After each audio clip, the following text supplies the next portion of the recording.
Alrighty, so after last night's performance on Cho'Gall, it was evident that we needed to have a more in-depth guide on how to bring this boss down. So today I'm going to walk through the Elite Gamer's Guide to Heroic Cho'Gall.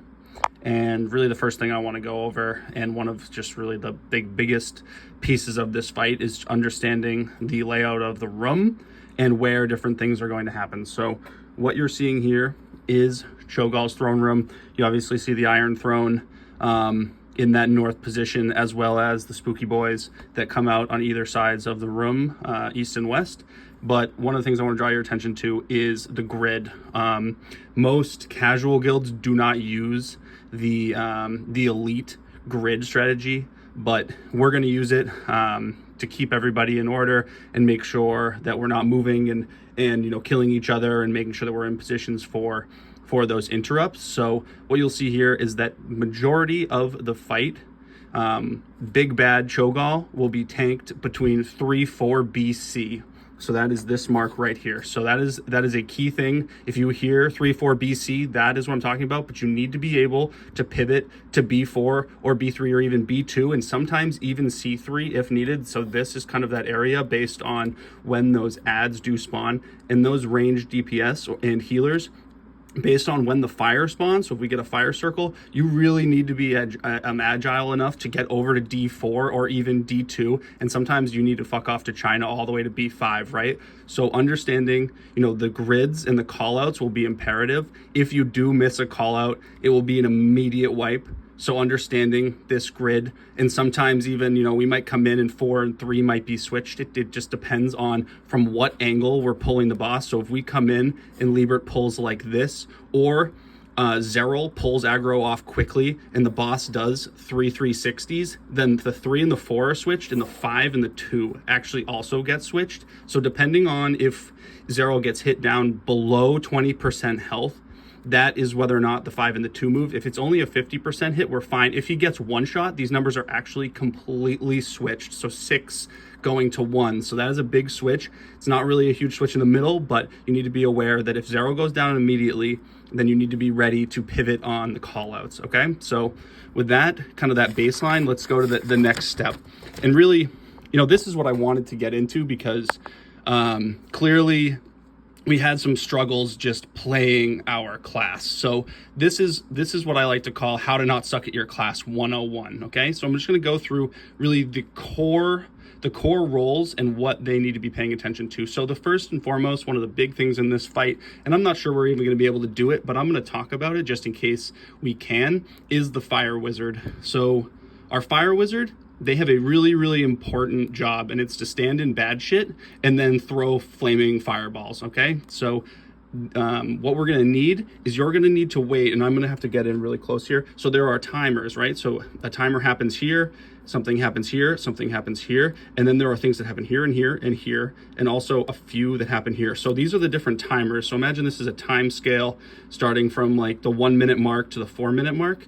You need to be able to time your specific cooldowns in between these different abilities, and making sure that you're taking absolutely no damage. Even 10 points of damage is too much damage. And if your friends happen to have to break you out of a stun and they do damage, that counts against you. It is not their fault. It is 100% your fault for allowing yourself to take damage. So making sure that you're timing your ice blocks between the damage intervals, and also doing the back and forth blink strategy to make sure that when you are puking, you are always hitting a shaman, because they have nature resistance. So if you throw up on them, that puke actually becomes spell power, and their healing beams and their lightning bolts will do more damage. So there's very important pieces that you need to be paying attention to. But the highlights are getting into the circle, getting your corruption, making sure that Jesus's friend dispels you at least 1, if not 2 times, so that you can get back in the circle, get your debuff again, and then right before you hit 100% corruption, make sure that your microphone gets turned off. That is imperative. If you call out, then Cho'Gall will know, get mad, and immediately start doing AoE damage. So that's the big piece for the Fire Wizard. We need to have that locked in. The Dead Boy, when you're tanking, right, you're taking 1 stack and then 2 stacks of the big flaming laser. And you're also getting hit by the fire gloves. So during the fire gloves, you need to run back and pick up your trinkets that you forgot about and then put those back on so that you can use them. Because if you die without picking up your trinkets, it's going to be a wipe because you're going to be getting hit so hard that you need to make sure. And usually during this, if these are my buttons and they're organized like this, so I have my cooldowns like this, I'll make sure that I'm rapidly moving them on my action bars so they're never in the same spot, so that Cho'Gall doesn't even know what I'm going to do, because you don't even know what you're going to do. Okay, so this is a great strategy for the dead boy. Next, very similar to the dead boy, is the cat with a thicker fur. Very important to be using your cooldowns during the fire fists, but also in that first phase, you're going to need to go pick up the 2 spooky boys or one of the spooky boys in the corner of the room, bring that into the melee, spin it around at least minimum 2 times so that the melee don't know which side's its back, so they're just hitting all angles as hard as they possibly can. And then right before it dies, using all of your speed as fast as you can even ask the fire wizard for blink, and you need to get it over into the side. So that'd be the A1 or even B1 section of the first piece. The biggest thing you need to watch out for is the evil man with shears, because this man, if he comes near you, will shave off of your thick fur and you will get hit much harder. So you need to be aware of the evil man with the shears at all times. So those are the core points for the cat with the thicker fur. Very important. I'm going to kind of loop Jesus's friend and the animal lover together, because their jobs are to keep all of these idiots alive the entire fight. So they have a lot of pressure on them. So Jesus's friend, his main goal will be making sure that the fire wizard has the absorb shield, so that when all of the other idiots are trying to interrupt the fire wizard, he has protection from the lightning bolts and the backstabs and the howling blasts that will inevitably be coming out towards him. So Jesus's friend, he has to be locked down the whole time. He can also do advanced pull strategies on either the cat with the thicker fur or the dead boy. When they're over with the ad, they can rip them out. But really, he's using paint up on anybody that calls for it. So if you don't need it and you just want it, call for it, because there isn't an exact, very important time that we need to use it on the fire wizard. No, there isn't. So anybody that wants it can call for it, and he's gonna give it to you right away, which is fantastic. His job is also to randomly drop the dome. This is, again, we need to keep Cho'Gall guessing, because if he knows when we're going to use it, he's not going to do his ability. So randomly throughout the fight, we need to be putting that dome down. Usually it's best to use it before a mechanic, so that when the dome ends, the mechanic starts, and the Cho'Gall is so scared of the dome that the ability actually hits less. And the animal lover, very similar to Jesus' friend, keeping the wizard up, making sure the dead boy gets his trinkets, and helping the cat with thicker fur watch out for the evil man with shears. So he's healing these people, and also looking for these swirly looking things that kind of look like this, flying from the sky, and making sure standing squarely in the middle and using tranquility. This is really the core piece that the animal lover needs to be watching, because if he gets a full trank off, he immediately needs to go to sleep, right? He's like these cats, has to take a nap instantly. So as long as the full trank doesn't go off and everybody else is doing their different pieces, then I think we'll be able to get through this fight.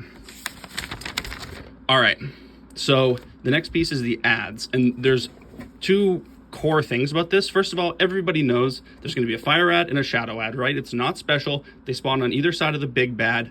But what I do need you to be paying attention to is your positioning and imposters. Okay, so these are probably the scariest thing in the fight. And the first one is the fire imposter. Okay, so this comes from a shaman, from a little totem, and I can't really draw totems. They're really hard to draw, but this is a totem. This is a fire elemental.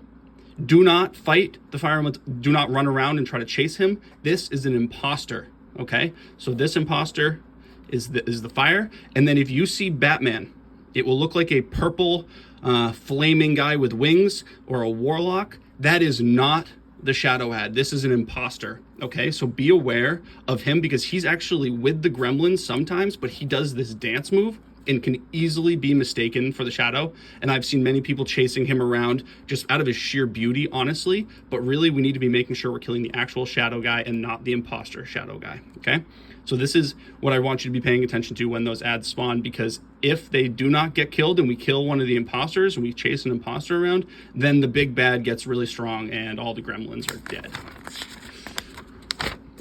All right, just a little bit more here. So in the final phase, also known as the angry dark phase, there are really only two major things you need to be paying attention to, and that is the evil Japanese tentacles that come out of the ground, and those are signified by these circles, and also the eyeballs and our rotation. So as you see the Iron Throne here and Big Bad, as those evil Japanese tentacles spawn, we will be rotating the boss this way and killing these different eyes, okay? So as they pop up, but if you go near the evil Japanese, I don't even actually need to tell you what happens when you go near evil Japanese tentacles, but don't go near them. It's going to be a bad time. Okay, so the final piece here, and I'm not even sure we're going to employ it, but just so everybody's aware, the advanced Illuminati chair technique, I do have a caveat here. Parental supervision is needed. Honestly, we might even need to sign some waivers because it gets so dangerous. But let me just quickly show you what it looks like. So if we have the Iron Throne here, and then the big bad is standing here, and we're about to transition into the next phase, and we have a Shadow Boy, what we're going to want to do is move the big bad over to next to the chair so that all of the Illuminati eyes show up directly next to the chair, and we can AoE them down easily and quickly kill the boss. Okay, so I don't know if we're gonna go into the Illuminati strategy. We might just keep it normal with the rotation, but this is something to be aware of. If we have a last minute Illuminati chair call, be prepared to position yourself next to the Iron Throne to kill the boss. Alrighty, well, I'm looking forward to the next raid. I hope this is helpful and we get that loot.